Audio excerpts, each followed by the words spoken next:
اور وہ حق نہ ملا تو پھر ایک صوبہ ہے وہ ہے خیبر پختونخوا اور اس کا مجھے بنایا عمران خان نے وزیر اعلیٰ. تو میں آپ کو یقین دلا رہا ہوں کہ پھر وہ صوبہ جب نکلے گا تو وہ صوبہ پھر جب واپس جائے گا تو عمران خان کو بھی لے کے جائے گا اور یہ حکومت بھی گرا کے جائے گا.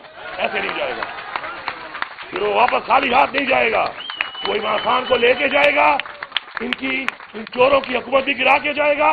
اور ایک دفعہ پہلے مجھے سزا دی آپ لوگوں نے کہ میں نے ایک ٹویٹ کی تھی کہ ہم اسلام آباد پہ قبضہ کر لیں گے. اب میں کہہ رہا ہوں حق نہ ملا تو ہم اسلام آباد میں اس حکومت سے اسلام آباد پہ قبضہ کریں گے. تو میں اتنا عرصہ جو مفرور رہا ہوں تو اس میں میرا ایک بیٹا ہے ابھی 12 سال کا, اس کا 11 سال کا ہوگا, کیونکہ میں نے تو لمبی مفروری گزاری ہے. میں تو 9 مئی سے ہی پہلے والا ہوں, اور میں اگر چپ ہوں تو اس لیے چپ ہوں کہ یہ ملک میرا ملک ہے, اور مجھے عمران خان نے ایک تربیت دی ہے. مجھے ایک تربیت میرے والد نے دی, میری والدہ نے دی, ایک تربیت سیاسی طور پر مجھے عمران خان نے دی, اور وہ یہ ہے کہ اس ملک کے ادارے ہم سے زیادہ ضروری ہے اس ملک کے لیے. اس تربیت کی وجہ سے میں تو منہ نہیں کھول رہا.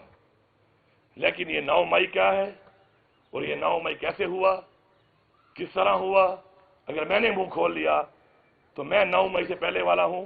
اس 9 مئی سے پہلے بھی وہ اقدامات کرنے کی کوشش کی جا رہی تھی جس لیے 9 مئی کیا گیا. میں پوچھتا ہوں آئی جی پنجاب صاحب سے کہ میرے میں پرچے کاٹ میں تو بڑی آپ تیزیاں دکھا رہے ہیں, آپ یہ بتائیں کہ فیصل آباد میں رانا ثناء اللہ کے گھر تو لوگ نہیں پہنچ سکے, آئی ایس آئی کے ہیڈ کوارٹر پہ پیسے کیسے پہنچے ہیں وہ؟